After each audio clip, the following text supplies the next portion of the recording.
Welcome back to WCS Europe, Season 3, a round of 16 for the Premier League. We've already had 3 games, and what 3 games we have already had. We now have our 4th match to come, but before we get there, let's show you the bracket and how it's panned out this evening. As you can see, confirmed in the gold box at the top of your screen is the Norwegian Viking. It is Targa himself who has... well, he's flipped the odds round completely and gone through at the very first attempt. There are 3 men left. Happy versus StarDust is next, and Grubby's alongside me. I mean, it doesn't really matter. I can't even find the words for it. How has this happened? We spoke about every kind of permutation. I think we said something like there was a 6.2% chance of Targa winning the group, but he's gone and done it. You know, the predictions where you go back and show the predictions after it already happened, they're not quite as amazing because you didn't dare to admit it beforehand, but I had Targa winning the group. Okay, all right. But I would never have admitted it if it wasn't the case. No, no, of course, you would have kept that one very quiet. So, we've got a big game coming up for these two. I don't think either of us would have had StarDust versus Happy with one of them going home. Yeah, I didn't see that coming at all. No, so... which one goes home? Which one goes through the play well move? It's hard, man. I mean, Happy's strongest matchup is against Protoss. It's the one where his micromanagement has the most advantage to be gotten. Like, it's a fairly, I would say it's a fairly plotted out matchup as of right now. A lot of the games go the same way. How much damage they can do to each other in the early game, that really determines how a lot of the momentum shift is going. So he's got that. But StarDust, well... he's StarDust. He's a DreamHack winner. He's more proven than Happy, to be sure. I mean, you're right. He is more proven. He's won that title in the middle of the summer, obviously, at DreamHack. So from my point of view, my lofty silver position view, so I make that clear before I become some sort of StarCraft expert, I'm not really. But it seems to me that we've got 2 very contrasting personalities in game-wise. We've got a guy who is very predictable. By his own admission, he says, no, I don't care, I'm predictable. He's been predictable for quite a long time as well. And it served him fantastically well to get him through 3 round of 16s. Yeah. On the opposite side, you've got... dare I say it, Captain Camembert, Mr. Cheese himself, and Mr. I can do anything at any time, and scare the living daylights out of another player. So the 2 are we going to see that contrast here, or do you think they're going to play a completely different game? I think we can see that contrast coming for sure. It's really nice that you lead up to that, because I think that's exactly what we're going to see. It's a world of contradictions between them. And I've got one more one, which is a little funny. Yep.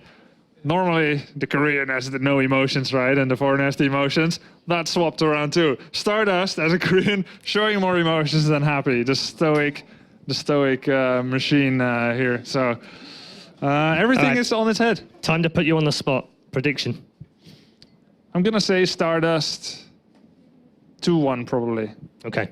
All right. Well, let's see if that prediction pans out. I'm sticking with him, by the way. He knows what he's talking about far more than I do. For now, though, we are going over to the commentary team. They have the map vote incoming. Let's go over to your commentary team. For this one, we have Apollo and Kalaris. Take it away, guys.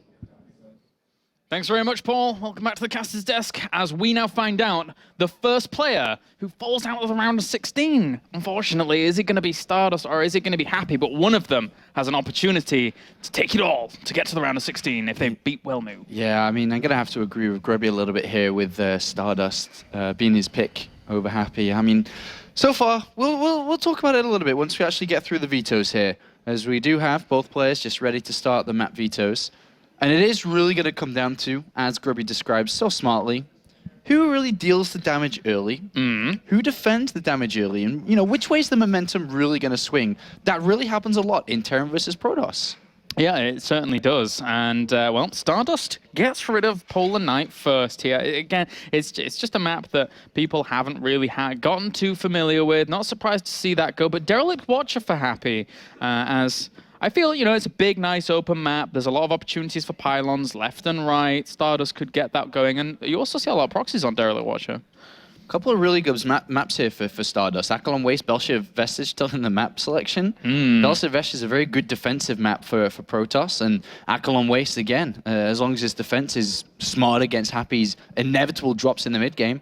So Akalon Waste, Belshir Vestige, and Whirlwind, 3 older maps. Again, when I casted StarDust earlier, opting towards the older maps. Yeah. Happy likewise here.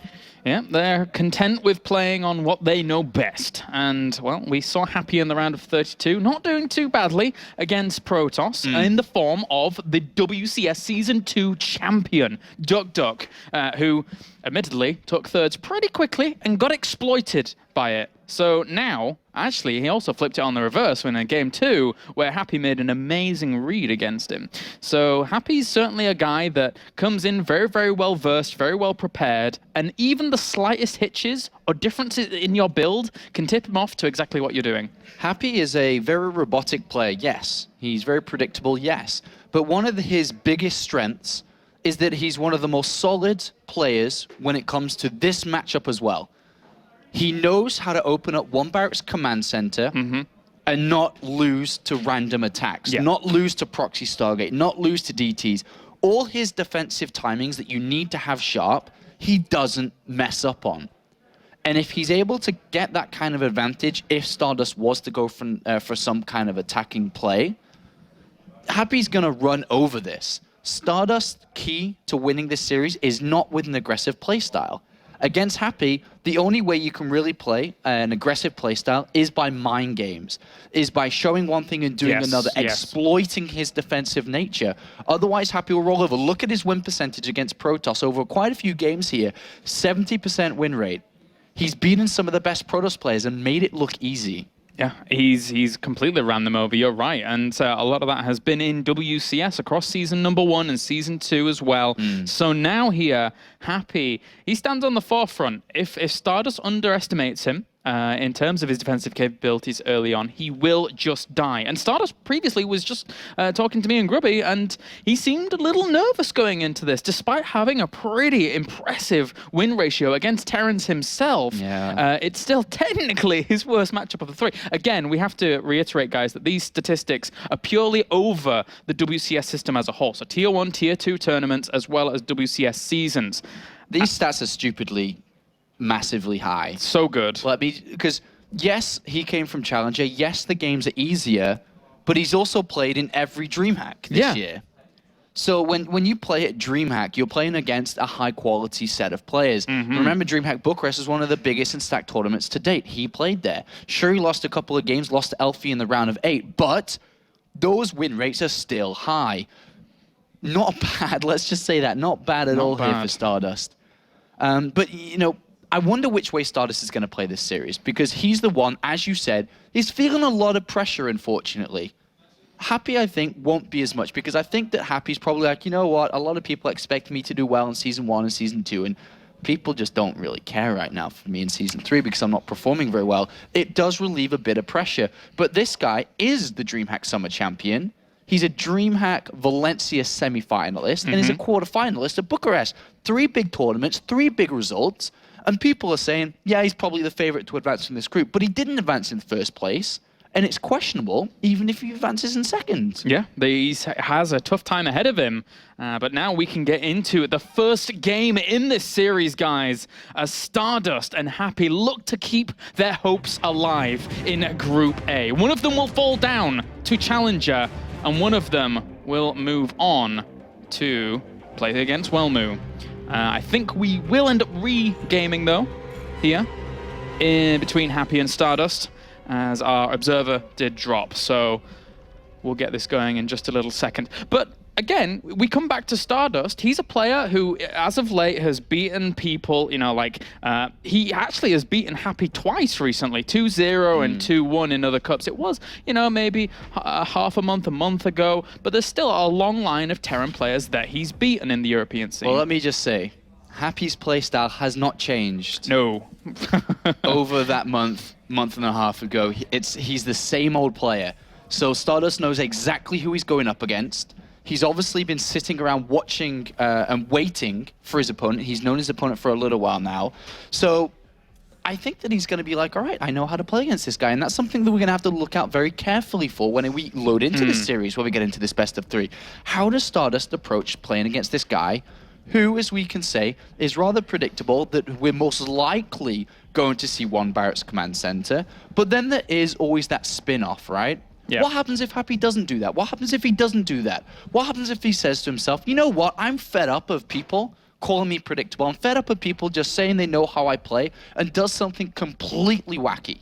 What happens if we see a 2-barracks? What happens if we see Command Center first? What happens if we see, you know, a Reaper play? All these different builds that we don't usually see out from him.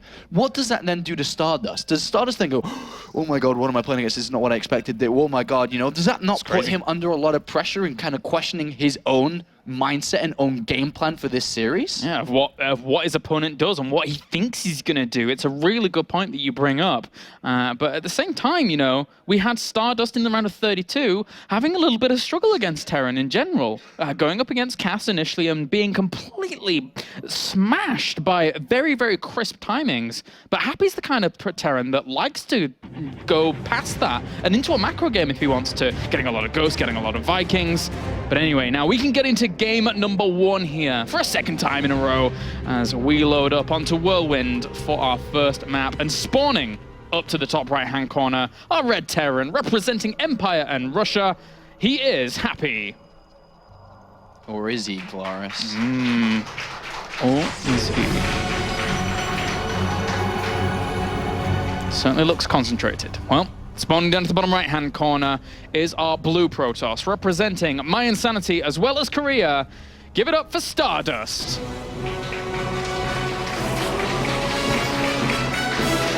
As much as StarDust is definitely a favorite to do well in this group when we came into today, he's got a very, very, very difficult path ahead of him. Let's just play guessing for now. Let's just say he does beat Happy. He then has to go up against Welmu again. Yeah. And obviously we know how good Welmu is. By the way, there's a 12 barracks coming in here from Happy. Yeah, so, you know, we all know how Welmu is in PvP, and things have just got a little bit more difficult for StarDust. You know, if that did happen again, there was a moment there where Welmu didn't scout out in that first game, if I'm correct. Then we could actually see a Nexus first out of him if that were to happen again. But because that's what he's done in the past against somebody who he's noticed hasn't scouted. But back to this game here for this PvT, as Happy is not throwing down any gas. He's just going to go 1 barracks command center. Yeah, it looks like it, right? So he is going to just open up with his normal build here. One noticeable difference, 2 still of his games, not all of his games, but he has put that supply depot on the left-hand side of his main base, just in case there were random proxy gateways there. Yeah. It's something we saw him do earlier on in this tournament. That was a crazy series, by the way. Against Sasse? Yeah, that was, wow. That first game where he spotted everything that was going on with that. Whoa, and tries to pylon block that, does StarDust, but in the end is thwarted, and the command center is going to go down low ground. So StarDust from here probably ends up just going for a Nexus himself. Yeah, I mean, he has taken a second guess anyway here. And is building a Zealot, so he's not rushing out an expansion at all. But look at this, with a proxy pylon coming in, he could be just questioning the defense of Happy here. Yeah. He's like, you know what? There's a reason why we don't see 1 barracks command center very much from Terran players, or command center first, is because there are a lot of builds that could potentially threaten it. And this pylon here, so far no tech has been thrown down. Is he going to wait until 150 gas and throw the Stargate down here? He's kind of pushing into a Stalker. Yeah, I kind of think it is going to be Stargate. It's not even spotted. Oh, well, bye-bye plans. Does he? He didn't realize. Oh, hello. Okay, this is kind of weird because on a map like this, you normally do not see the Robo at least, but it's a. Well, the pylon got spotted, right? So well, yeah, he knows the potential of a proxy is super high. Yeah. There's a pylon over there already. He saw the probe as well. The question is now, does that SCV there go and scout it? Because he should. I think he will as well. Right? I mean, okay, so he's going to poke into the Nexus. He's going to be like, all right, Nexus should be down by now. It's not. There's probably a proxy down in that location. Alarm bells are going. So actually, I prefer that scout, because if he'd gone towards the Robo or Stargate and not seen anything, then he may have lost the SCV and may have lost all intel. But the Marine anyway says, all right, buddy, what are you trying to do to me? And I'm pretty sure he doesn't know that, well, he knows that he didn't see the Nexus, right? So now StarDust knows that he's against a timer. He doesn't know that he knows it's Robo, though, is important. So, you know, Happy might have been spending money elsewhere to try and prepare, but the bunker's already on the high ground. He's already... he's giving up the low ground. He's just saying, you know what, screw you. I'm gonna sit on the high ground and try to defend up here. He's got Stim on the way. I wouldn't be surprised if even if a second bunker came down, to be honest, next to that first one. It's a little bit risky with just one. Obviously, high ground helps out a lot. I would like a second bunker personally, because there are going to be 2 Immortals out very, very quickly with extra units, and that bunker will die fast if he's not careful. There's the second one, so he has got a second one as well. Factory on the way, he's just going towards up straight towards the starport nice and fast. He's going to try and hold his defense here, and to be honest, Happy's reacting very well to this. He's not overreacting. He's played it out very smartly, very conservatively, and just very patiently overall. Such good, I think, I would say more foresight than anything of Happy to anticipate some aggression from his opponent, because, you know, he scoured these locations for a reason. He scoured that pylon location for a reason, knowing that his opponent, it was probably a little bit on edge going into this series. Oh, he's got to be careful here. There's a massive bait out. He should see the sentry, so what's happening is if the Marines came down to try to get the mothership core, he just lands a couple force fields and kills off like 4 Marines or more. Another bunker is being made now. The Widow Mines have begun, and likewise Starport is on the way here.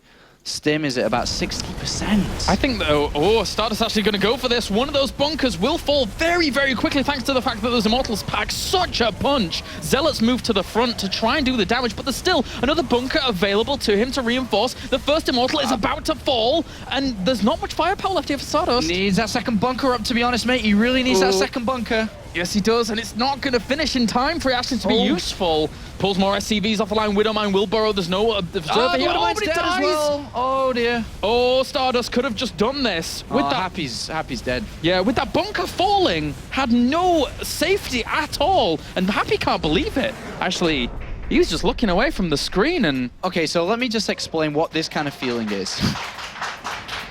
Look, he's like, what the hell? I saw it coming. I know what to do. I set up my defense, and it still worked. And he's probably thinking, I hate this game right now. He's having a really bad day today, and it's not getting better. And, you know, Happy, after the round of 32, looking so good, in the round of 16, it's really not going his way. And he's kind of succumbing and falling to that same position he keeps getting himself into.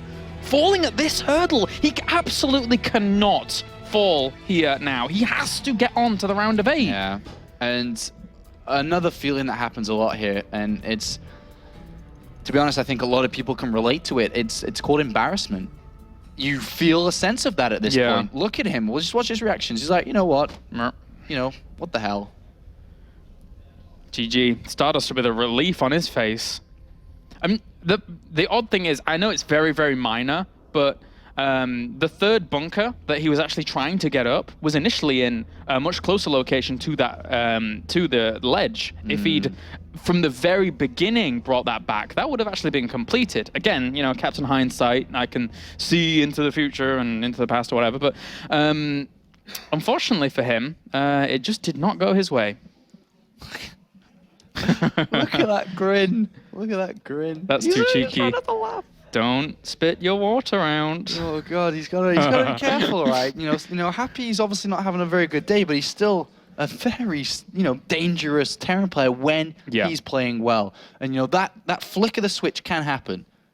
It seems like it's not really working out for him, but it definitely still can happen. The next map is Akalon Wastes. How is Happy going to approach this next game? Is he definitely, to be honest, I think any advice from anyone right now would be, forget what the hell is happening, clean the slate, focus on who you're playing against. You're playing against StarDust, well, not even StarDust. You're playing against a Protoss player, you're going on Akalon Wastes, play the game, please. Just forget about everything else. Well, we are loading up now. I think we could see a bit more of a macro play out of both of these players here, but there's still opportunity for someone to ramp up the pressure. I'm looking over in StarDust's camp for that, as Happy is unlikely to try and go for something like that. But now, getting on to game number 2 here. StarDust is one map away from advancing on to play against Wellmu for the rematch, whereas Happy, his life is on the line. As we have, spawning up to the top left-hand corner, that man. In the red, representing Empire as well as Russia. Give it up for Happy.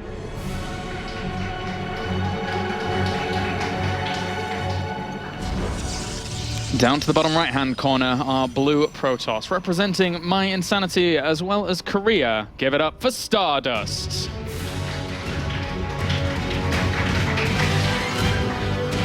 All right, you think StarDust does something really crazy this game, or you just think he's going to play a regular set? I mean, if you're in his shoes, what would you do? If I'm one game up here, Do something, you throw it. I'm a cheesy crazy man on ladder, so I go fun and attack. But after seeing how well Happy were able to hold aggression in the round of 32, I might think twice. Yeah, it's something that Happy's so well known for just dealing with. Yeah. Right?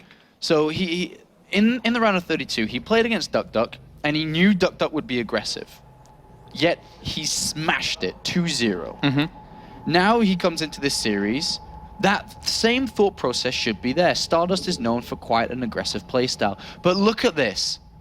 Deciding to go for a Nexus first here, realizing his opponent is going to be scouting heavily. He checks down to his natural there, has a little poke around. He's got the supply deep on the right-hand side.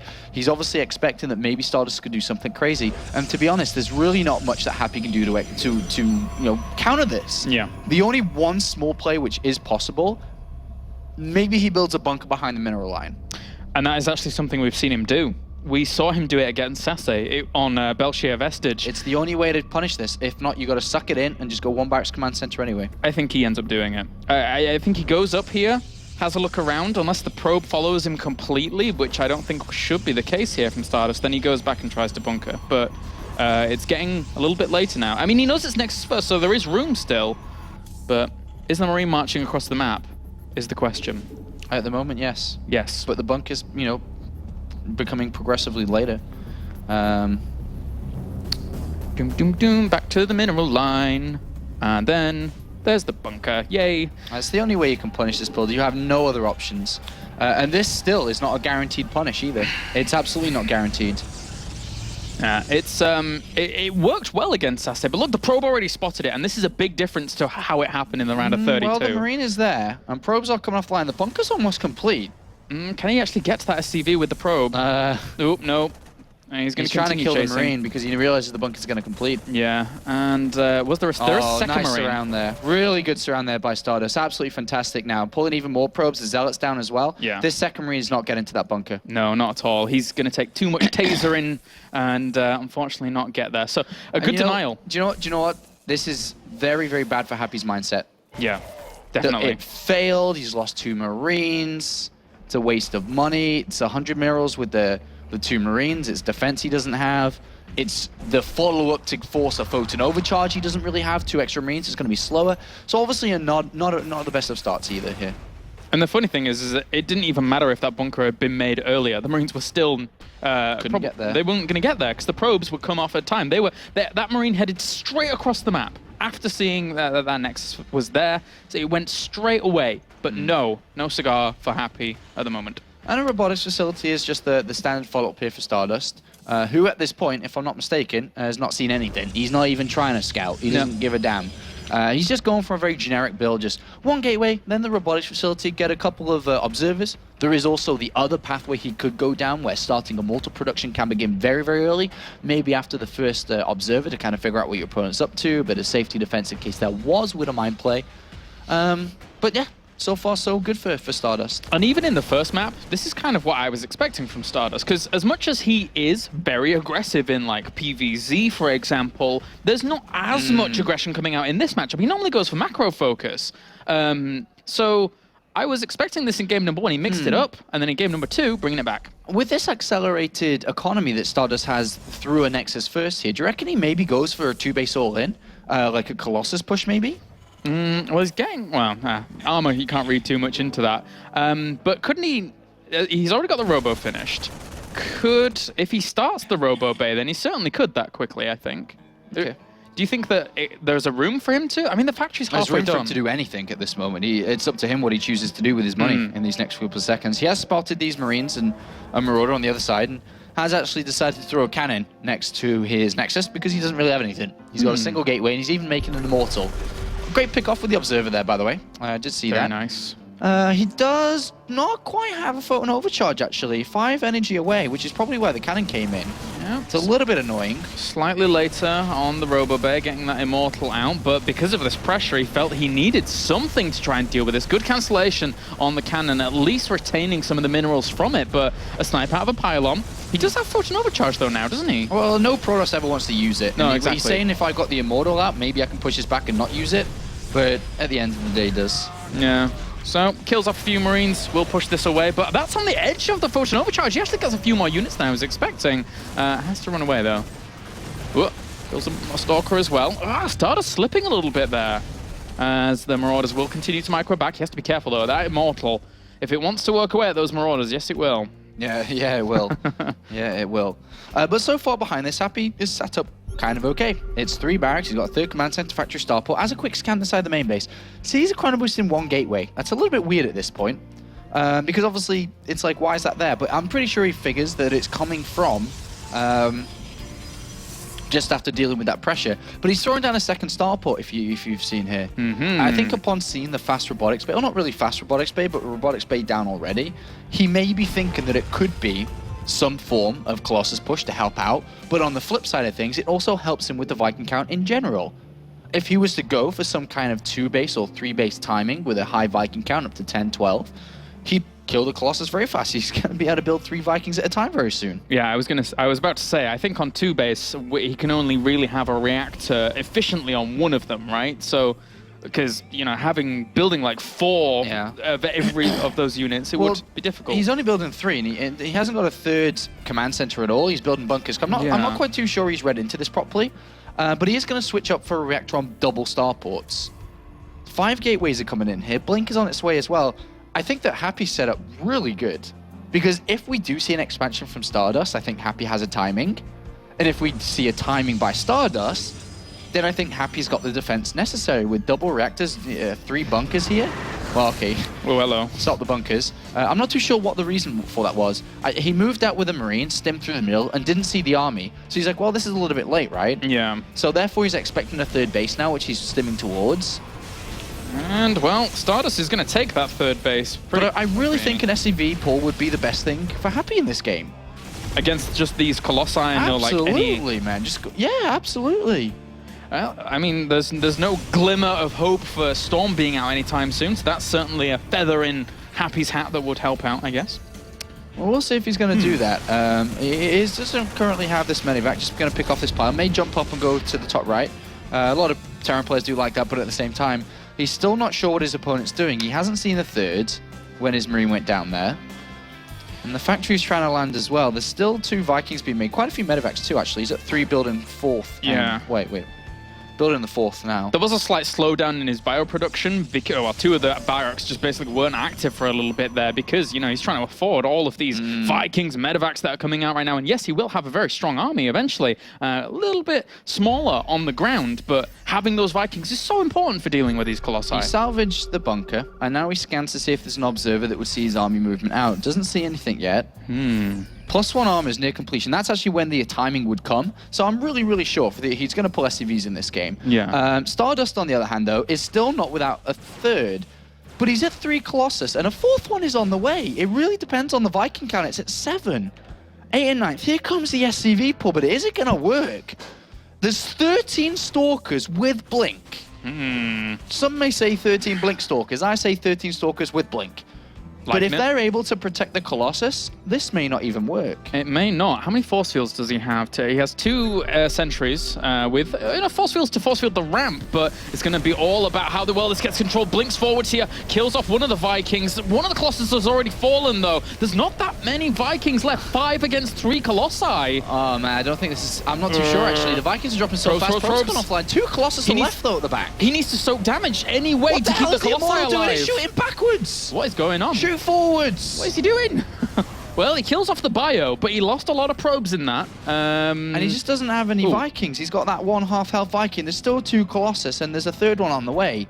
So Happy is not in very good shape at this moment. Remember, he just lost a lot of SCVs. He's down to 33 SCVs. I was going to say, I said that StarDust had lost a lot of probes, but I take that back. He lost 3 during all of that. So it kind of put his opponent off to the point where now StarDust is going to be able to stabilize pretty nicely if he's able to just clean up these drops. And he's about to have the armor upgrade. From this point, Happy's saying, God, what is going on today? And it's going to try and drop and just try to do something with something at this point. If he can get a couple of units killed, start an SCV production again, maybe go for a follow-up timing again here if we don't see a 3rd command center, but...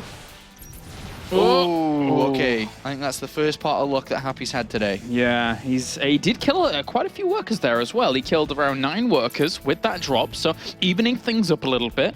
Because of his mules, the economic deficit he would have been at is going to be equalized up, but Terran at this position would like to have been a little bit further ahead in terms of that economy. Well, yeah, he is a little bit behind, but he does have another army ready to go. The problem is this time, if we have a remake, a reclash of that army and that kind of timing from Happy, is that there's Blink Stalkers now with +2 armor. There's Colossus with another armor upgrade. And obviously, these units are a little bit damaged. It's not as strong as before. There's going to be 4 Colossus right before the fight happens again here. You have to favor StarDust in this remake of the first fight. Yeah, especially if he loses a few units here. He has to evacuate out and leave some of those behind, which didn't do too much for him. Didn't kill anything, actually. Yeah. At this point, StarDust, by the way, is still very clueless to what's going on.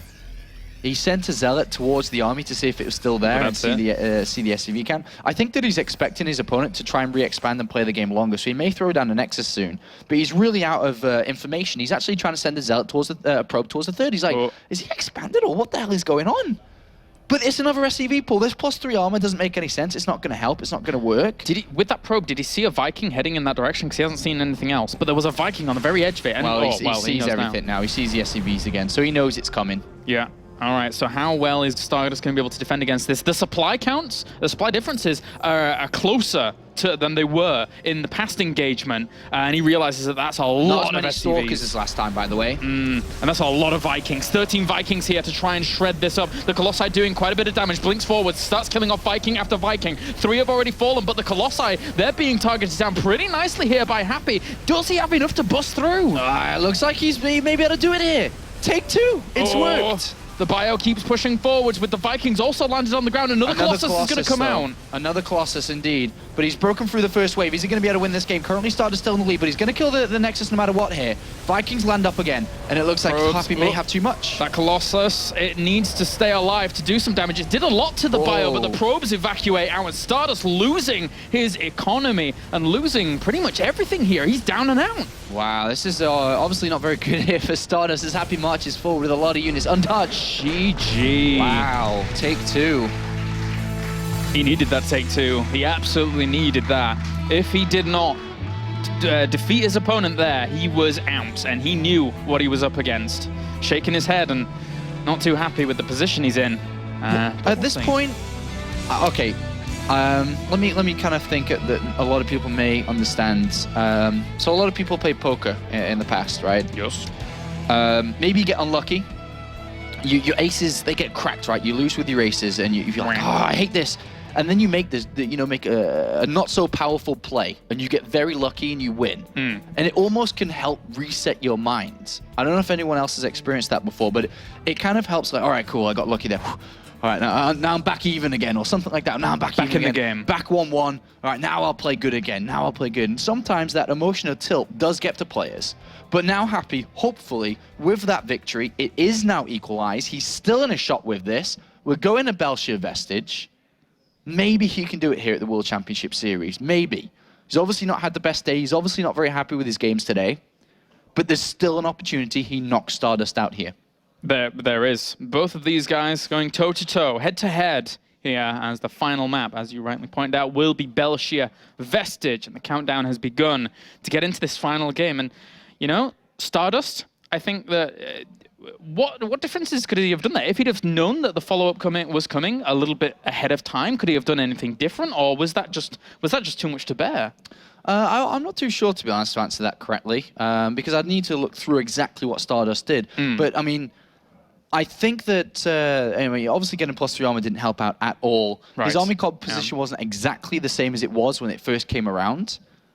A little bit too many in Stalkers there, but to be honest, I can't answer that without looking for the replay properly. All right, well, we're getting on to game number 3 now, as we have Happy and StarDust facing off in one final match to find out who advances on to play Wellmu and who goes down to WCS Challenger. As we have, spawning up to the top left-hand corner, could be his last game of the night, unless he pulls it out here, representing Empire as well as Russia. Give it up for Happy.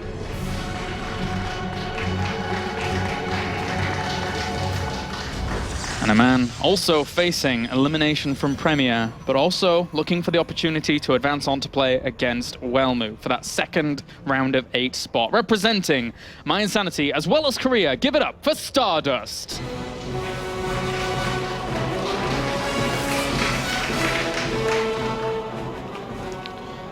All right. I'm not going to make any predictions. I'm just going to sit back and enjoy the games and the pro production because I just want to see what happens and think about it once it happens here. I really like StarDust's choice to go Nexus first the last game. He's like, dude, if you're just going to keep playing the same, you know, you want to do your bunker rush, the only thing that can punish a Nexus first, look at StarDust again. Doing it again. Saying, you know what, man? Just 2 racks once in your life. Just something. Just proxy Reaper once in your life, man. Come on, buddy.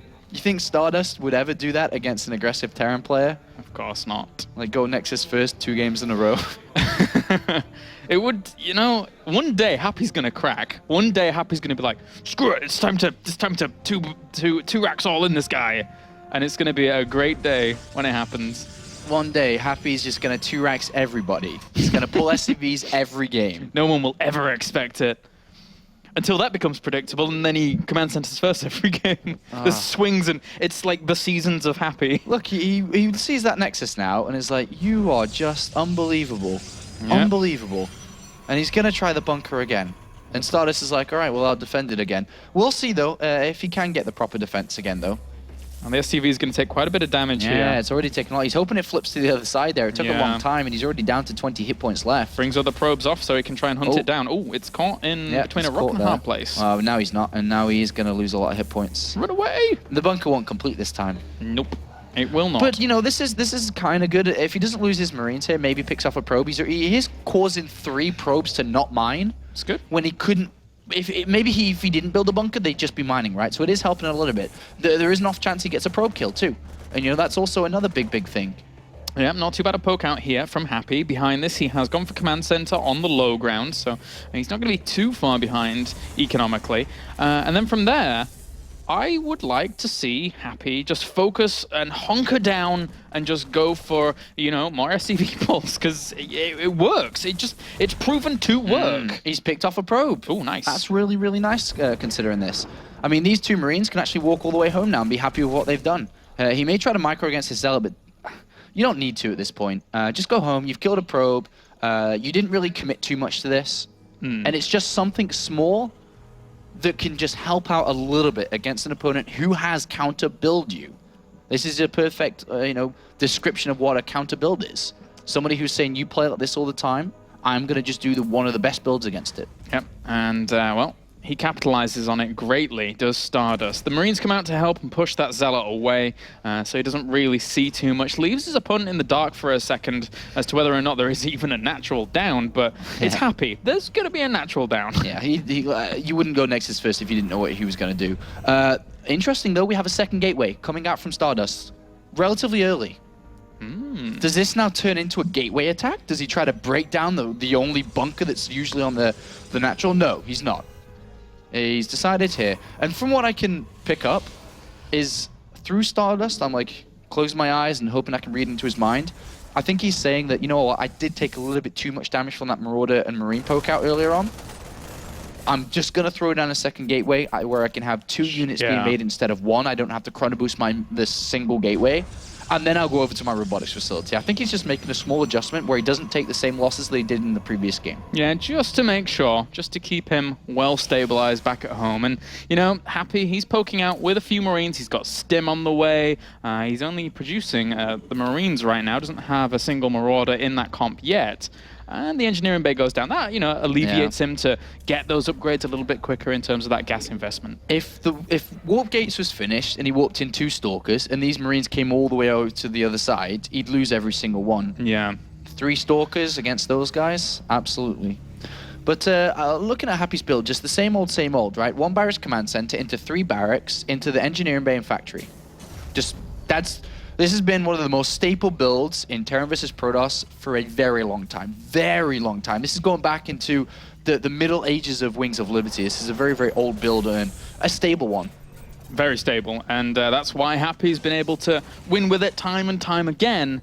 But at the same time, that predictability factor does come into issue. But behind this, Immortal Production as well as Twilight Council, no doubt to get the blink. It's always nice to have it, especially on a map like this where you have a lot of surface area to cover in terms of your defense. So it's really important to have that high mobility. Well, Observer's going to poke forward here. And Turret is going to spot it, but doesn't kill it. Ooh, he's going for charge. Yep, so he's decided to go for Zealot Charge here. Zealot Charge is great dealing with ground attacks. It's obviously not as strong with dealing with lots of Medivac play. And that will benefit Happy if he does decide to go for lots of heavy Medivac play here. Likewise, if StarDust wants to go for it, he can go straight over to +2 armor as well. And then +2 armor, which has been incredibly stood out, the initial armor upgrade, with a lot of Zealots with charge, means that the majority of ground fights and double Immortals with that means that it's actually a very, very strong army that he's building really early on. And he throws down the Templar Archives as well, so we're going to see the committal to, well, Archons or Storm very quickly here for StarDust. I would lean forwards towards Storm as, you know, that providing that AoE damage, but can he weather it? He's got a lot of gateways coming in. Storm is a bit expensive, though. Yeah. It is a bit expensive, because if he wants to have enough High Templar, he may go towards Archons. But, of course, the choice is up to him here. If he goes for Storm, he'd have less High Templar. If he doesn't, he'd have more High Templar for more Archons. But right now, Happy's moving forward with just a normal time. It's coming to the 10-minute mark. This is when he moves out. But with Zealot Charge near completion, let's just say StarDust deals with this attack very easily. What happens with the high gateway count if he decides to launch a counterattack before Happy's really ready, especially if he was to lose units? What happens if these Medivacs get feedbacked? Yeah, especially if he just goes for the full committal, actually, to Archons very quickly. Scan just revealed everything, the army, the Templar Archives. He goes straight over to the Ghost Academy. And then, well, there's another gateway down there as well. So this is quite a hefty composition here for StarDust. If he were able to hit randomly with these kinds of timings, then there's not a whole lot that Happy could do against that. He would have to start bunkers and stuff. Yeah, well, currently StarDust does have a larger army, and it will continue to rise up with the amount of gateways he's got for sure. He's just added on another one. And he's got probe, or a probe and pylons along the right-hand side of this map too. But Happy has read into what's going on. He's seen the army composition. He has a Marine, I think it is, on the third base as well, so he knows it's not a third base. Yeah. So he's actually going to sit back on his Ghosts, wait for them to come out, and he will start them very, very shortly once Mobius Reactor gets closer to finishing. And then it's going to come down to his micro. Can he get the EMPs off on the Archons if we see them, which we should? Can he get the snipes down if there's any loose High Templar? I'm a big fan of actually, you know, Zealot Archon, even in this matchup, because of the way it distributes. Obviously, StarDust has a lot of minerals banked up right now, but if he chrono boosts all of his gateways, he could spend that very, very quickly with Zealots and High Templars morphed into Archons. So it's a really powerful punch, but there's not much to do after it. He's overtaken with his army supply now. He actually has a bigger army and bigger supply lead overall. Remember, this is game number 3. The loser of this game, unfortunately, is out. He's out. Ooh, and he sees the third command center as well, so this might prompt some kind of response here from StarDust. He starts moving through the middle of the map. I think he realizes his opponent's not taking a third in the usual place. He knows he's very defensive right now, hiding in his natural, and is just going to fall back to tech switch up to Robotics Bay to throw down the third Nexus. And as long as Happy doesn't get that information, which I'm kind of sure he hasn't yet, and he's scanning and seeing the army down. So in this position, Happy doesn't know if he's about to get massively all-in or not. Yeah. He obviously is going to know that his Marine was cleaned up on the third Nexus spot, but you're not really sure if that means the Nexus is going to come down or not. You can hazard a guess, but you aren't certain.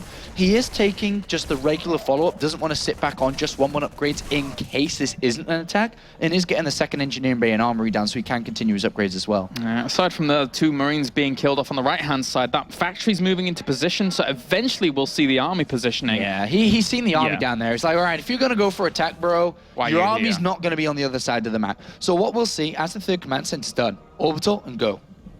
And those ghosts are now plowing out. I mean, he has a lot of them. 8 here in total. 1-1 starts as well, so he's going to catch up with those upgrades whilst +2 armor is finishing up for him. And whoa, nice scan there. Nice. But naturally, Happy has a timing, a tech timing, we like to call it here. Or I like to call it, I just made that up right now on the spot. I like it. As a tech timing.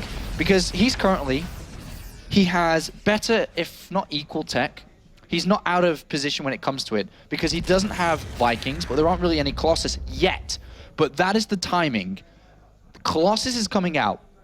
They don't have Thermal Lance yet, but they are coming out 2 by 2. So the longer this game goes on without Vikings, the worse it's going to become for Happy. And he doesn't really know too much in this game.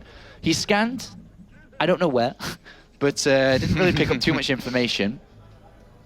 And obviously Ghosts are very, very good against High Templar, but he doesn't know about the robotic space switch. If he doesn't find this out soon, then it's StarDust going to be the one with the timing.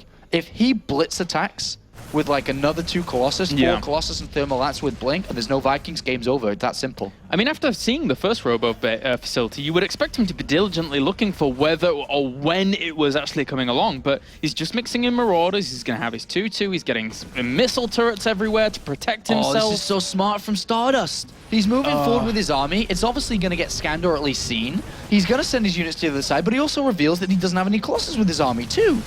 He shows High Templar and Archon still. Very nice, very nice. And he's doing a little bit of damage over on the right-hand side, only wailing away at that bunker and not really killing off too many workers. But, you know, he disrupted a bit of mining time over there as well. Happy loads up quite a lot and is going to reveal that to the Zealots. This has to be a fake. Well, it's weird. I guess it doesn't matter too much here, because I think that the biggest story here is he scans the army again and still sees no Colossus. And he still has no Vikings, and he's still only on 1-star port, if I'm not mistaken. There's 4 Colossi. There's 4 Colossus and a 5th one. He's going to walk across the map, and he's going to just say, this is just...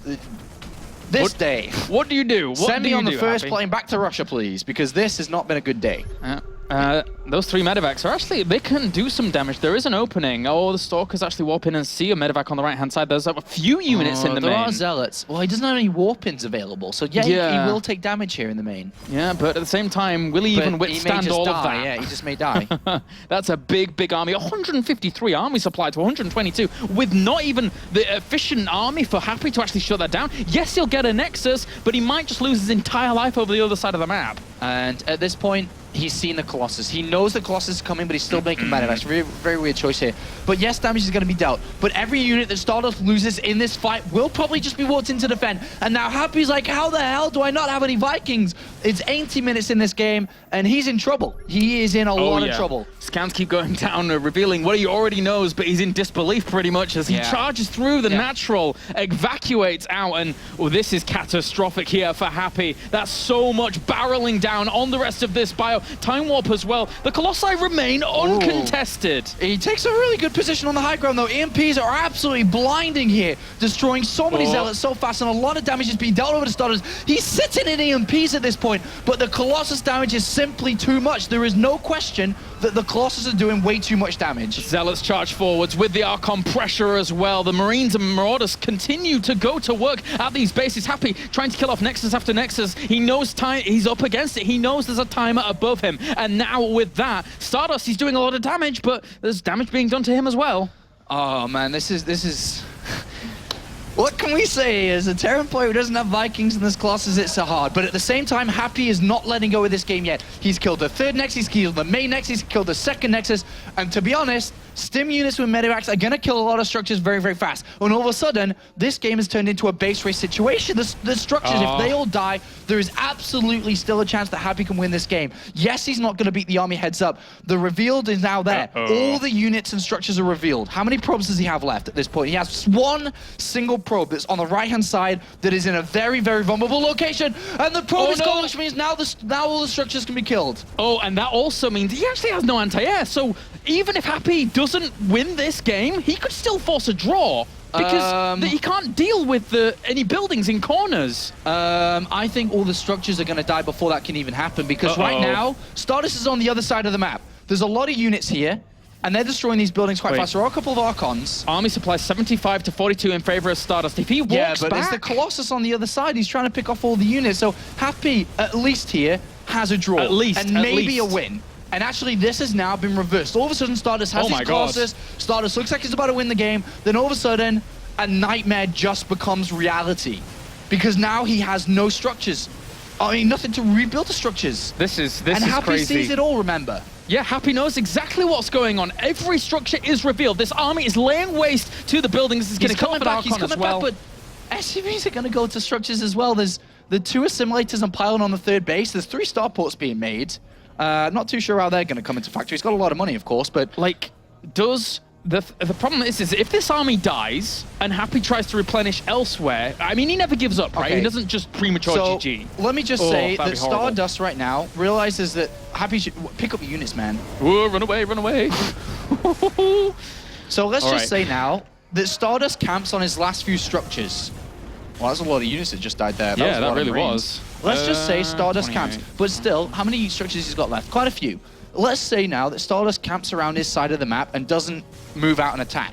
Happy lands the command center, which he still has alive. He rebuilds supply depots. And what happens if Cloak Banshees come into this game? It's just, you can't do anything with that. And there you go, there's a club. Okay, there are observers, but there's only 3 Archons and 3 Stalkers. It's not enough if he just keeps banking up, you know, the Well, do Banshees. you think? 3 Archons and 3 Stalkers? He just targets them down with the rest of his army, right? If 3 Archons and 3 Stalkers. Who wins against 3 Banshees? Well, 3 Archons and 3 Stalkers. Well, will- oh my god, with- he's actually losing 2 Colossus there. But exactly, he's just going to lose everything to the ground army. Is Ugh. what yeah, so that's not good because the rest of his ground army's elsewhere, just fighting another battle. But now he has 3 Archons and 1 Stalker. If he once again starts targeting down those Archons and micros back and tries to kill those off. All right, Kalaris, I just got to say this. Ladies and gentlemen, welcome to the World Championship Series, where favorite players lose, where games don't make sense. That's what happens in Europe. This is where we are right now, Yeah. and this is what we're witnessing right now. Wait a minute, the Banshees got cancelled because the start ports got found. But Yeah. again, StarDust can't win this. He can't kill buildings that are in the air. Well, you can if they're in the middle of the map. Yeah, but And what happens? I mean, if they're, I don't know. This is obviously very weird. look, he's going to the top right-hand corner. He knows he has to force a draw. Or fly around and kill all the buildings. But either way, Happy can't lose. I believe. Yeah, of course, because buildings can't be. Yeah, it's not about Happy losing here. It's about can he win at this moment? Can he win? Can somehow he kill off these structures? But at the end of the day, StarDust will sit on one couple of structures, and then he'll write in the chat, draw question mark. Yeah. But Happy still has money. But the thing is that Happy has mobility. He has enough mobility and a command center left for it to be impossible for StarDust to not only protect those structures effectively, but also damage his opponent's economy, right? So, Yeah. in essence, Happy has a good opportunity to win. This is weird. Well, the starport's been found again, and he is going to run out of resources. He's got a lot of gas banked up. He obviously has mules, but it's been found again. That's not going to work, bro. He needs to go around and kill these zealots one by one. Although we could be here for a while. So We could. I recommend you stand up, take a stretch. I'm going to do it myself right now. You can't see me, but I'm doing a stretch. He is. I can confirm this. He is doing stretches. Got to get that blood flowing around the body again, Yep. because this has been a very weird game, and it's going to continue to be so for a little bit here. Happy's on supply blocked with these random supply Yeah, but what depots is he going to around build with town. 285 minerals? He's trying to build another Banshee, Banshees. but he can't afford Cloak and Banshee. He's going to have to land his command center and land those mules. But obviously the thingy units are not very close. Mules are useful in this situation, gotta say. Pretty useful. Did he drop a... Where, what? I Oh, think there he's was a scanning. scan. Yeah, there was a scan. Doo-doo-doo-doo-doo. All right, guys, buckle up, because this is going to take a while. Oh, actually, you can afford Cloak. I keep forgetting that it got changed a while back. Oh, yeah, it did, didn't it? All right, so... That's nice. well, still... Still 3 observers out, and the Zealot finds it again. Well, he's trying to boost now towards a couple of structures. And you can, with the mobility, right? You can do this. There is the chance that Happy fakes his opponent out. What happens if he boosts a bunch of medivacs, and then StarDust follows him, and then he's able to drop the real one and pick off the last couple of structures? You know, Stim, Marine, and Marauders Yeah. are very fast. He's got mobility on his side here. Let's Can see pick if up. Oh, he's- there is Blink though. That's obviously going to help out a little bit. With that one Stalker. Well, that's another structure down, right? Yeah, if he keeps doing that, he can win. There's 3 assimilators Ooh, and 2 pilots. And a Banshee snuck out, so that gives him extra firepower going into this. Yeah, so he's got another Banshee which can help out to kill the structures. Happy is in search of the structures. StarDust is in search of not dying. To be honest, I really think that he should just sit on a structure, you know? I don't think he should chase around the map. Yeah, but then you give Happy the opportunity to have an economy, right? So he's in a catch-22 position, man. This is Yeah. This is really unfortunate for StarDust. I don't think he anticipated this going into this game. Well, the Banshee's gone around. Obviously, the Banshee's got quite a lot of DPS. It will go towards those structures. I love how these two medevacs, their specific job is to save SCVs. They have to evacuate out the SCVs from these marauding zealots. Well, there's nothing protecting these last couple of structures at the moment. And there is a Banshee. And that pylon's going to go down rather fast. Oh god, that Banshee is actually And there's no annoying. anti-air right now. There's a Stalker, one Stalker and 3 Archons. Like, I was anticipating, the Banshee maybe used up in a direct engagement, but the Banshee has such strong purpose in just flying around and killing off buildings whilst he dances around in the middle. Well, one more structure down. Oh dear. There are still 4, 5 to go. It's got to be careful, obviously, not to lose the Banshee. Archon will do damage. Do that Archon. Run away. Obviously not very good now, because a couple of well, that single Stalker can go down. But Happy right now boosting towards the other structures.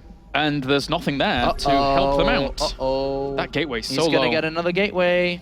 His units are very low, too. He actually needs to heal up a little bit. This is one of the slowest and most painful deaths I have seen in StarCraft. He's going to get the assimilator and pylon. These units are too slow. And remember, the Banshee can go down to the assimilators. He flies into it. Oh, he's got to be... Oh, don't burn, don't burn. Yeah, but I guess he's still got other barracks. But look at this down here. Mobility winning this out. He's going to get these 2. Now there's only 2 structures. Banshee already working on 1. This is just it. Banshee's got to obviously run away now. He's got to pay attention. Don't die! Oh, Minerals saved you. 1 second. Good job, Minerals. 1 second longer than I think he was dead. Good job, Minerals. You did well. All right, well, this army's still running around in the middle. All right, at this point, I think he just has to say, It's over, I think. He just has to sit on these structures with a couple of units. That's fine. Like, he can't drop on it, and he can still chase around with these units. And then, because now... But he's got to be careful. He can actually kite and kill an Archon here. Absolutely he can. Second one gets microed in and... Does lose a unit there. I heard one go...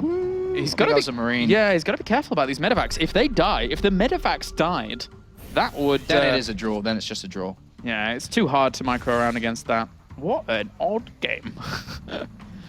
All right, where are we at? Just watching this game. Yeah. Here in Cologne, Germany. Doing all right. All right, how many units are there? What? Can he snipe these units, maybe? It's very risky. That's a really strong army. 2 Marines. If he was to be able to... No, he can't snipe the anti-air and then come in with the Banshee. It's very difficult to do. Oh, he's actually just going to go for a trade here, kill off wherever he can. If he kills off the anti-air... Oh, the Banshee actually goes down, though. The Archon's dead. Stalker's dead, and the units pick up. All right. Now it's a Colossus, 2 Zealots, 2 Archons, double Colossus. If he can sneak out... out... 3 Marauders. That's all he has left now, man. Just 3 Marauders. I think we're going to game 4, guys. I think he has to try and sneak out under the Banshee. This could still take a while. Yeah, long distance mining. Uh-oh. Much longer. Yeah, scary long distance mining. There is a Colossus chasing you guys. Flee! Flee! Oh, okay, he dies. He's lining it up perfectly, as you can see. Right down the path of those SCVs going to the minerals, but... Well... 3 Marauders could get in there and tickle that. An Archon and a Colossus. Obviously, he doesn't want to lose the Medivacs, though. Yeah, that's too low. He can kite those 2 Zealots. He could. Oh, does he even have concussive shells? Are we really to this? Are we really to... These 3 Marauders, they could... Oh, hello. Damage. You can't... You have to evacuate. 1, 2, 3. Run away. Okay. He used the highest health medevac to do that, guys. It's really important. That's going to start burning. Yeah, it's going to burn now. Oh, dear me. Well, he's not going to mine anymore, is he? So that's another option out of his way. So he's only got the 3 Marauders all together now. Right, no mining. We have 3 Marauders versus 2 Colossi, 2 Archons, and 2 Zealots. Great. We're going to a draw. Maybe. Well, how's your day been, Apollo? It's good? All right. All right. It's not too bad. I'm bemused by the situation, I must say. Nice micro here, though. He's actually keeping this alive against the Colossus. That's very good micro. This is really good micro. He killed an Archon and what is going on? What's happening? The world is imploding. Wait, one Marauder dies, but the Colossus falls. 3 Marauders killing an Archon as well as a Colossus. That was good. This is really stressful. He could do this. Wait, no, he lost a Marauder. It's 2 Marauders. Yeah. They've got to beat out 2 Zealots, an Archon, and Colossus. The Archon's got its shields back now. Like the control of 3 Marauders there was like Yeah, it was nice. Very nice. better, but with two, only 2, it's more difficult, right? If there's units caught off, Here we then- go. Again, Well, he's going to try to do something. He can heal, right? So, he can. Just any damage you can do. but But he's the, not. He's tickling a shield, which is also Yeah. going to regenerate here, and he's got to be careful with his medivacs. the Archon's like the worst choice here to fire at. Anything other than the Archon here right now, or anything other than shields that you can do is better. Loses a medivac, loses another one soon if he's not careful. Retreats onto the high ground. Well, Happy's just going to keep healing these 2 Marauders, and maybe some way he can make this work. Wait, whoa, where are you going? Where are you going? Oh, well, Why? okay, this Why? makes things a little bit harder. So now all of a sudden it's just 1 medivac and 2 Marauders. Oh, bye-bye command center. Wait, he has money for a Banshee. Yeah? Claris. It's a Yes? very simple thing he's missing. Oh, there's a supply depot he's missing. That's true. Look, my brain's frazzled I after know, this game. I know. I was thinking about it for a second too. And Yeah. then I saw the big red 6.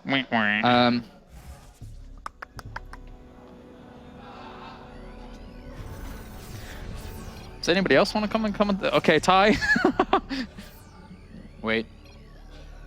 Maybe. Okay, so we're going to do this for a little bit longer. Yeah, it seems so. Go Ree. GG! Yay! Claps from the audience. StarDust can't believe it. We can't believe it. The audience can't believe it. That was... I'm pretty sure that's the Well, first tie I've commentated. At that point, it's up to Happy to decide the rewrite because there's no way StarDust can win. Yeah, there's There's no actually way. no way StarDust can win. It was a draw or Happy's win. Happy just says re. Game 4 in a best of 3. About to begin. Doesn't happen very often. No, it This doesn't. is actually a very rare occasion. So Congratulations thank to you everyone for out there. experiencing it with us. And Yep. congratulations. And we're going to game 4. Wow, what a weird one that was. That certainly was. I'm expecting Turax versus Proxy Stargate now, as that took a lot out of them, I gotta say. All right, Belshare Vestige once again. Who would have guessed it as our 4th map? Yeah, obviously they have to go to the same map. StarDust has Yeah. requested a breakout pause and is going to pop to the loo after quite a long game and a long series so far. In a best of 5, there's always a break, and this technically could be a best of 5 because we're kind of game 4. So he is going to go ahead and take a break. Yep. While Happy picks himself up, ready for the next map. And we have the reactions of these players at the very end there. And, well, they're just concluding that that's the draw that is the case. So, Not too much to pick up there from there, is that? To StarDust. be honest, let's just think about it for a little bit before the draw situation happened. Is not 5 Colossus against no Vikings an automatic win? Let me just rewind your brains for a minute. Is that not a win? And StarDust smiled there, maybe like, you know what, if only I had units to defend the drop that killed all my Nexuses and all my buildings. Because in that position, he was set up for a slam dunk and was moving on to play Wellman. I've got to give it to Happy, though. Actually taking that position on the high ground in his main base, that saved him a lot of his army. But anyway, guys, we can actually, for a small break, throw it over to Paul and Grubby. Okay, so just to clear things up, Happy said, okay, tie. StarDust said, maybe. And then the GG was called and it looked like StarDust had won. So just to clarify for you, it was a draw. It's the first draw we've ever had in WCS history, actually. I don't think there's been one in Korea or one in America so far, but I'm sure someone will correct me. Explain why it's a draw.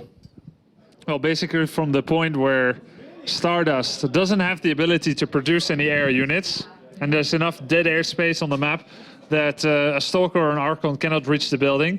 The very worst point that Happy can get is a draw, and the best point, of course, is a win. Now, I've never, ever seen such a good defense from a Protoss player where he has to defend the bottom left from dying off, and he has to deny the top right. And all he's got is like 2 Colossi, 3 Archons, 2 Stalkers, 2 Zealots. It's like, how do you split your unit? Baby Knight and me were watching that game, and we were so impressed. So would you have called GG in that game, honestly? I wouldn't have, but I can't say that I would have done the correct amounts of motions that StarDust did to push it to that draw. Yeah, that was really impressive. But then Happy, I think that Happy micro move with the 3 Marauders against the Archon, the Colossus on the top right, I can see that going into a micro movie. That was really well done too. Both of them on the edge. Obviously, they can't be perfect. It's impossible, but they were so close to it. They made it look so good. Finger licking good. So, finger looking good. I like that. We're going to go into game 4 of a best of 3. You don't hear me say that very often. What? Yeah, what is going on? If you're just joining us, you've missed. There's no other way to explain it, but a hell of a game between 2 fantastic players, both trying to stay alive. Don't forget, because the loser of this, that's it. They're done for WCS this year. Finito, yeah. And none of them has enough points to make it to the Season 3 finals. Indeed, that will be it. A respectable round of 16 finish, but no further glory. And there isn't that many tournaments left this year. Sure, there's a few, but this is kind of it. And WCS is kind of the shit. So it's a big match for them. It is a big game. Let's go back to our commentary team and see what happens in game 4 of our best of 3. Thanks very much, Paul and Grubby. And now we have game 4 in our best of 3 on the way. StarDust walked past. I gave him the kind of shrugging movement that Select does, and then he also returned the same movement. So StarDust is as confused as us, seemingly. Well, this is very weird and not very normal. We're going back to Belshir Vestige. As Red Eye explained, and I'm quite confident to back him up here, we've not seen a three-way, not a three-way tie, sorry, we haven't seen a draw like this happen in the World Championship Series so far, in North America, Korea, or here. The first time history has been made when it comes to having a tie here. We don't see him very often in StarCraft 2 in general. But it's happened. We're going to game 4. We're going back to Belshir Vestige. The score is currently 1 apiece, and they are still, just as before, fighting to stay in the round of 16 with still a potential chance to make it to the round of 8. So important here, down to the final game. I said it in the final game, but apparently that wasn't the final one, as we have spawning up to the top left-hand corner are Red Terran, representing Empire as well as Korea, Russia even. Give it up for Empire Happy.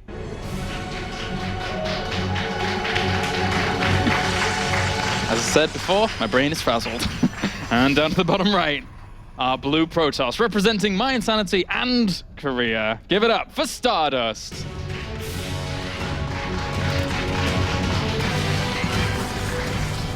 Whew! I've got a bit of fever and a bit of deja vu coming on right now. Yeah? I think I've seen this before. Does he go Nexus first 3 games in a row like a boss? Yes, he does. He does? He's gonna do it. He does? Get ready. He does. Get ready. We'll see. It's on the way. He's got... Oh, wait. Hey, whoa. Change Calm up, down. All right, so we've gone over to just the 13 gateway here. I'm not too sure what this means. Obviously, StarDust is probably the only player in the world can tell us what this means at this moment. Yeah. Happy, on the other hand, is just opened up 1 barracks command center again, or will be looking towards that command center, should I say. Is currently just going to scatter around his map. He's like, if you proxy gateway me, if you were to throw 2 gateways and try to win like that, I'm pretty sure I wouldn't leave Cologne without committing a crime. Yeah, I would agree. And it looks like it is going to be a faster Nexus, but not obviously like a Nexus first. It's like a gateway Nexus. It's a goodly. It's a well-timed Nexus that is still has the safety net of a gateway being down. For example, if something crazy that happens, he can spend Chrono Boost and get a Zealot out, or something crazy. It's not super greedy like a Nexus, which could be punished by a 2 racks, could be punished by something else if Happy was to change his mindset. But in this regard... Surprise, surprise. It's going to be the bunker, and the probe finds it. And then we'll probably see another 2 probes come off the line to end up saving him as well. So starts working on the SCV. SCV is going to try and micro over to that right-hand side, but in the end, that SCV could die. Yeah, it's a couple of hits away. Almost had the second hit. But a Chrono Boost Zealot is out too. So Yes. that's going to help defend this really easily. Nom nom nom. All right, you're happy. No, actually, no. I was about to say you're happy. What do you do here? But then I was like, Do you know what wait, I do? happy. I go one barracks command center, I take a second and third barracks, then I add my gases on, then I build my engineering factory at the same time, then I go for a 10-minute stint timing push. That's what I would do if I was happy. That's really accurate. How did you do that? Yeah, it's trick of the trade. Trick of the trade, man. Well, the Zealot's going to try and chase this Marine. What would you do if you were StarDust? Let's go to the more unpredictable one. I mean, for me personally, I would just play out a normal game. Like, that's what I would do if it was me. I mean, if I was him, if I was, in his shoes, then I would be with his mindset, with his mental, and then I would be doing whatever he's thinking. What is that? But if it was me up there, then it'd be different. What are you up to, StarDust? He's going to hide up there for now. For later scouting, or is he actually going to throw down a proxy? We've seen some, very late Stargates in the past, but that would be really, really weird. Yeah, it might just be there for later use. Yeah, shouldn't read too much into it, I guess, for now. But so far, we are seeing Happy just go up for the regular setup with his build. On the other side of things, though, we do have a couple of extra gateways thrown down. So we're at a current gateway right now, and Chrono Boost going into the Cyber Core. With Chrono Boost going into the Cyber Core, and 3 additional gateways with the 4th one there, or 4th in total, being added on to the natural, the 5th. This is how this series is going to end, with a 5 gateway from what we can see. Happy's found the probe. Why and are Happy you is there? very good at stuff like this. Yes. He's seen the probe already, and already that must be ringing a couple of bells upstairs. All right, well, why was that probe down there in the first place? Is he going to have the defense necessary? A scan goes down, reveals 2 extra gateways, and all of a sudden he's like, wait a minute. Well, why do you have a couple of gateways finishing up? And what would you have on the natural if I was to scan there as well? A bunker comes down, a second bunker comes down, and Happy says, you know what? I made my name on defending builds like this. And if I'm going to go to the round of 8, or at least have the option to go to the round of 8, well, this is how I'm going to do it in this game as well. Yeah, the probe throws down the extra pylon here to try and start this aggression. Such a big scout. But this is fantastic for Happy. He's really, really bunkered down, and now he's even adding on a 4th bunker. He knows exactly what's coming. Saying, you know what? When I had 1 to 2 bunkers on Whirlwind, shame on me. If I had 1 or 2 bunkers, wait, I got that backwards. I was really going to make a really good funny joke there. Oh. Really funny, but I'm just going to rewind. No, I'm going to abandon it. You never go back. I abandoned it. It's not funny now. I messed it up. But whatever the case, he's not making the same mistake as before, right? No. He's got all these bunkers down. He's not going to try to lose this. Clearly, he's not going to try to lose it. He's got his SCVs in the right place. Everything's going Happy's way. If Stim completes. StarDust was even supply block just a little bit there. He needs every unit. He sees the pylon at the front. He didn't see the full army, but a pylon is enough. Everything is enough. Another bunker? Throws another scan down, sees nothing else, but this is perfect. All right. Oh, it was a supply depot. Never mind. All right. Stim is so close to finishing. The factory's on its way. That's The a lot units of have been gateway revealed. units. They get back in the bunker, and Happy says, I need a hold. I need to hold this. Not too bad. Force fields will take down that first bunker, but there's still 3 behind it, constantly killing off Zealot after Zealot. He will try and pressure this top bunker here, but it's not dying. The SCVs are constantly keeping this alive. Happy is doing so well so far. He's losing a lot of SCVs behind this, and that bunker's starting to drop off. Likewise, a lot of Zealots have been picked off, as well as Stalkers here. Stim is done. These units are dying fast. 1 bunker has been broken. StarDust currently with a supply lead, only a little bit here, and I'm probably going to guess they're in probes at this point, with the amount of SCVs that have been picked off very close here. This is a really nice position here for StarDust that he's found himself in. The bunkers weren't distributed evenly enough for him to try and deny that, and now even more SCVs are going to have to come off this location. Combat shields is being researched. Widow mines are coming out, but you've said it right. This position will be exploited on the right-hand side. Does Happy just say, all right, whatever, I'm going to sacrifice this. I don't want to lose this command center, but I'll sacrifice this location. I'll hold on. I'll get my medivacs out. Then I'll get my combat shields together as one. We'll go for a big attack. And at least StarDust has broken this for now. Yeah, But to be honest, in this position, you really want to do more than just break the natural. You want to kill. You can play from behind in this position, but I'm expecting StarDust to go for it, man. Just go for it. More units. Go. Yeah, and he's retained a lot of the Zealots at the back blocked, here. Unfortunately, which is why he's not going. He drops the scan and sees the entire army. The Widow Mine is there as well. That will help out a little bit, but those 2 bunkers are still going to hold quite strong here for Happy. But he's not mining from this natural anymore. Where's the medivac? Another Widow Mine's about to come out here. Needs those medivacs. God, this is stressful. Well, this has been a really crazy series, let's just say that. Yeah. And here comes this attack. Widow Mine, go. Boop. That's a lot of Zealots actually moving on forwards once again. He doesn't have force fields, but on just bunkers one or aren't two. dying very fast. Oh, the SCVs wrap around the bunker again here to keep it alive, and the bunker just barely doesn't die. And more Zealots already. Is he going to go now? Is he going to let these bunkers repair? He's going to let them repair, and StarDust throw back again. Combat shield's almost done. The Medivac is almost out, and the ticking bomb is ticking Coloris. It is. He's running out of time here. StarDust needs to go soon. He's already thrown a robot down there. It's like an evacuation for him now. He's like, all right, Apollo made an abortion. I'm going to do that now. I've got to go back on something because it's not working. It's just not. And Happy sees it immediately. Great boost to the Medivac. He says, all right, he's gone. Time to mine again. Time to get my economy back online. Time to make more units. But by God, when I have my Medivacs ready, I will go over there and I will slaughter you for what you just attempted. Double Forge goes down as well. StarDust trying to play out of this position, but you're right, as soon as the Medivacs come along, how do you defend against something like this? Yes, you can try and spread your units across, but resources lost in general is double for StarDust than it is for Happy. Admittedly, yes, he did have his income going at the natural, but the Medivac, it's on its way. Army supply is not looking so healthy. 31 and 41. Stim, combat shields, Medivacs, no splash damage. You know, with one upgrades, as you say, perfect, right? But is he gonna get even close? Happy, ideally now, crucifies him. And this isn't just a normal equal game where he says, I'm coming to attack you and I hope I can win. This is like, I can't believe you did that in game number 4. I will show you the wrath of Russia.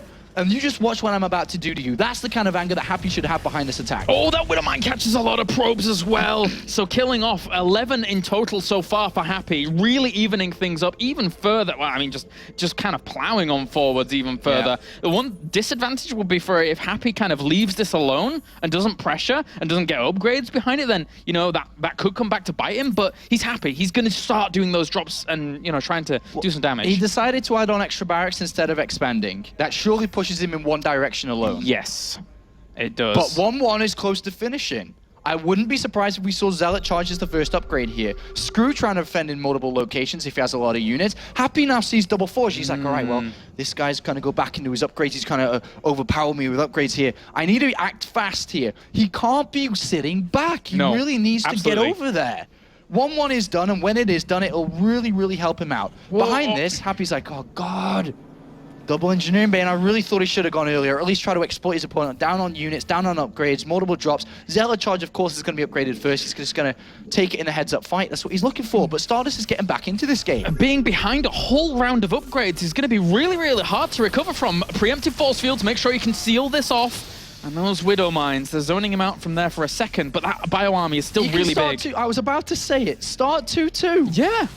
And there's a Fortune Overcharge. That's really going to deny his opponent from pushing in too early. It's a strong army Happy has, but that position is not breachable. It was strong, but it's not strong anymore. Not now that 1-1's done. No. Not now that Zealot Charge is on the way. When that is done, Happy could have missed everything he needed to here. The force fields go down. Try and catch some of those units. They're not that successful. Great dancing on the edge of force fields there. He's lost a lot of Zealots to that.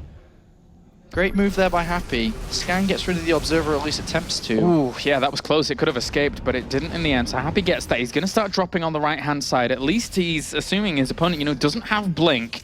And he's right in that assumption. That's a lot of Zealots, man. Yeah. Like, let's imagine right now that StarDust doesn't even take a third Nexus and spends that money on the 2-2 timing attack. What happens if he hits with 2-2?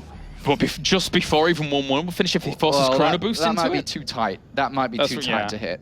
But any 2-2 over 1-1 timing is really strong, especially with the amount of units he has. Oh, look at these Stalkers in prime position as well to shut down those Medivacs. All right, Happy should be expanding here. He absolutely should be expanding. It's getting a little late. That's why Tempo Archives is going down, but the Ghost Academy is already down itself. But if he loses a Medivac anywhere, this is good drop pressure. He has to pick up, though, and run away as quickly, because that's a lot of Zealots. No, he's going to drop inside the main base. Stalker's ready, and great reactions there from Happy. Does pull out in time. So important for him not to lose one Medivac. Anything. Yeah. Well, this game is going to go on. To be honest, after this attack failed for StarDust, well, not failed, but didn't kill his opponent, Happy has allowed him to get back into this game. As we can see now, it's equal, if not in StarDust's favor. I would say StarDust's favor at this point. Do you know why? Because a Protoss player will never really, or shouldn't really, take a third before a Terran.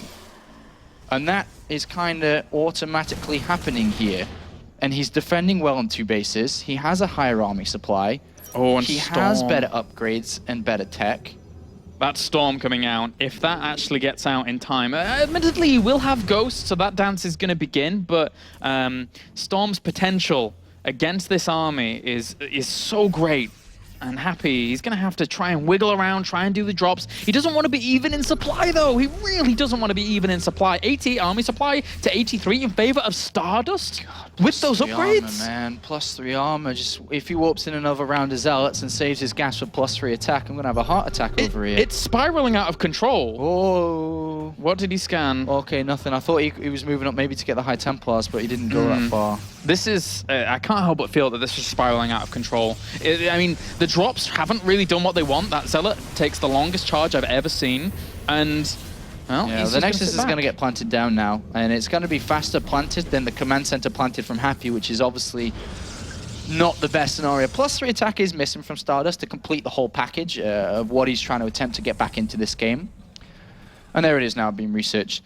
There is, again, maybe an opportunity for Happy with a lot of Ghosts to do well in fights. But the big problem I foresee here is, as well as his EMPs and stuff can be, there's so many Zealots. Yeah, there is, and they're just not gonna die unless he has This is a nice drop, by the way. It is. That's a really, really big drop, and he's gonna kill off the Robo. He could just target down whatever he wants. He's gonna go straight for the Nexus. Warping in Zealots really needs to buy himself some time. Storm hits a lot of the army, but the Nexus ends up falling. Retreats out as well. Happy, clutch. Takes a lot of damage, though. I mean, I love the Nexus Snipe. It helps out a lot, but he lost a lot there. He did. He got out with more, probably more, but he still lost a lot of units. And that's very scary when your opponent has such a large army. That Storm. But Happy is building up now. He is building up. And that loss of the Nexus, do you know what that slows down more than anything? Don't look at the front cover. Don't say the economy. Well, technically it is, but don't say that. Think deeper. It's the Colossus switch. Yeah. And that's what's really necessary to get a massive advantage in StarDust's favor. Especially since he lost the Robo as well. That certainly hurts. So he has to replenish that. That's on the way. The +3 weapons goes down, and he'll probably just kind of push out with that, because he's got 40 Zealots. So I just go with 3-3, man. I guess he can get shields. It really depends on how comfortable and how he's feeling. Because a confident player, MC, probably would have, if he was in Happy shoes, won the game earlier on. You know, MC right now would be like, you know what? I will kill you, and go for that kind of mentality. But this is not the best of fights here for StarDust. He gets EMP'd on a lot of units, but Storm's skills can save him. A Guardian shield soak up a lot of damage, and now those Zealots just charge on. They just don't die, even with the EMPs hitting them there. As StarDust takes a supreme supply advantage, 150 to 100. Happy evacuates. He's down 40 army supply. Oh man, as good as those EMPs were to kick off the fight, that's a lot of units that StarDust has, and now killing the Nexus and coming back to bite him in the bum. Oh, and he killed off what, like, if with the replenishments, he killed off 8 Zealots. Look at that stone face from StarDust, and Happy starting to question whether he can stay in this game after surviving. He's getting Zealots on his third base now. There's going to be a couple of EMPs from the high ground here to maybe save us something, but he doesn't even try. GG. StarDust turns it around. Turns it around. Oh, he's relieved. And I'm sure a lot of people watching out there are relieved as well. The best of 3 after 4 games comes to a conclusion with StarDust advancing on. What a 10 series. That's one of the most 10 series we've cast in WCS. Yeah, obviously Happy, not at all amused, Claris. Round of 8 in Season 1, round of 16 Season 2, round of 16 Season 3, stuck at a level which he surpassed in Season 1. But it's this guy that now moves on for another chance. And what a game we have to wrap us up with the evening. And we'll get to that in a second here. Happy just, this is his last couple of moments in this game. And so StarDust, very happy with that. And obviously, the other guy is not. No. But we have the rematch from earlier, where we saw Wellmu go up against StarDust, where we saw Wellmu outclass his opponent. StarDust now has been given a second chance, and we can say that a couple of times in this series against Happy, and now again in his overall group today. Yep, and that means we get to see some more awesome PvP action. I'm certainly looking forward to that, because the previous series, Wellmu did really, really well. But I think StarDust can bring more to the table in PvP. I think he can give Wellmu a good run for his money. I absolutely, truly believe in what you just said, because Wellmu, Grubby described it at the start of the day, is fundamentally very solid, but StarDust is a player that will read and start to adapt and get better and stronger as the game goes on. So that's what's going to make this series really well, because of course Wellmu's one of the best. But now how does StarDust approach playing against it? We saw him adapt against Happy by going Nexus first. Yep. Now what does he do against Wellmu, who has supreme knowledge of the matchup, is making the best army composition possible, is playing some of the best PvP we've seen. Now what does StarDust do when he has that chance to rematch in another best of 3? If he reads into Wellmu not scouting out something like that, we could even see Nexus first in PvP. StarDust is a guy that does like to do that. But now, guys, we have the interview ready with the victor. Moving on to the final series, we have My Insanity's StarDust. Thanks, guys. With StarDust, who is a super relieved man right now. You came across to me and you just went,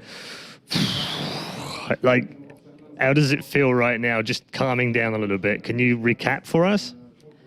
My feeling is when I tied the last game, before game, and then it feels like I'm already lost.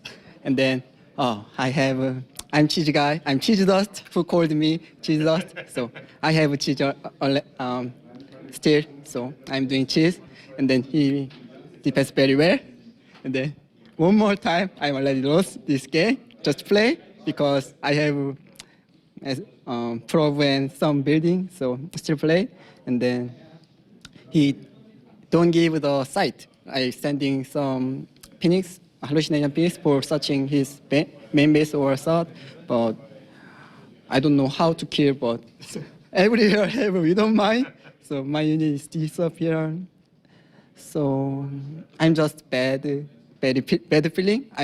I think he have already 10 or more than 10 ghosts. So I have only ghost. I have only 10 floor. It's very bad for fight, but I just clear his marine and then still 1-1. So I have 2-3 and then more. So if I have chance right now, so fight and then win and win. And win. Yes, you did.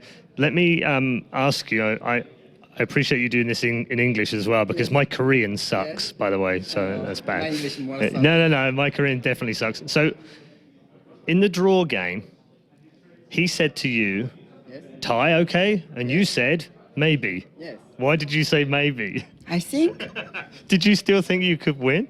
no, I can't, but he can do more things because I'm no have anti-air. I can't kill the hide building, but So- he have still 2 order and many back. But still I think if we play very kind, he win. But I So- don't know why he's very upset. So just this team, I don't know why. I think I know why he's upset, because he lost the game and obviously played. Yeah, it was a tough game. Do you think there was any part of the game where you thought maybe you won because of the mistakes that he made, or rather the fact that you played well? The last game, Through the first 2 games, it seemed like everything he did, it didn't work for him. I know his style. He defends very well because he always scouting very well. So that's the reason why he defends very well. But I just think he's scouting very well. That means if he didn't scout or even scout, he have not good the ability for defense. So I'm just saying, I'm try Immortal Orin, and then I want to showing my macro game in second actually, but he's doing very well than me. So turn around and then one more Orin. Yeah. So last question. You said to me, you are king of cheese. Is that right? I think I'm just the normal cheeser, but every people just dead. I don't know why. Just I push one time, and then he dead. He called me Orin user. What? Yeah, it's true. All right, well, thank you very much, StarDust. StarDust is going to go through to play our final game of the evening. It's going to be another cracking game. Our 5th and final match is coming up very soon. It's this man, StarDust, going head-to-head with Wellmu for the final place in the quarterfinals. Right now, we're going to go and break down what was a crazy 4-mapper in a best-of-3.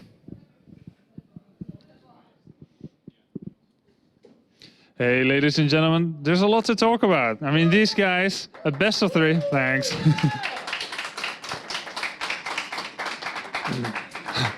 They had 4 games played between them. And one funny theme is the 2 times where StarDust did a kind of, well, let's say, all-in attack, he won with it.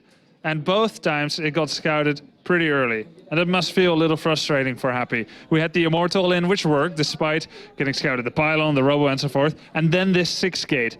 Did it work, however? That's what I want to investigate with you guys. So let's have a look. 3 bunkers here. The first bunker already died. Second bunker, should it have been more up? Our observer, Funky, thought maybe it should have been. And I'm inclined to agree a little bit. Normally, I see this kind of attack failing. However, that Zealot, as Baby Knight pointed out when I was talking with him, it was killing SCVs. In the meantime, he got the bunker down with the Stalker firepower. And let's pause just for a second here.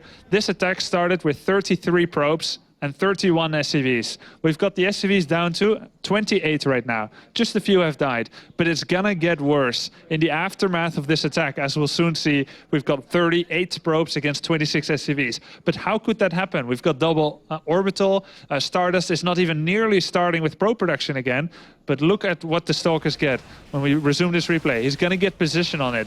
And now it's like, lols, why are you attacking orbital? It's not gonna die.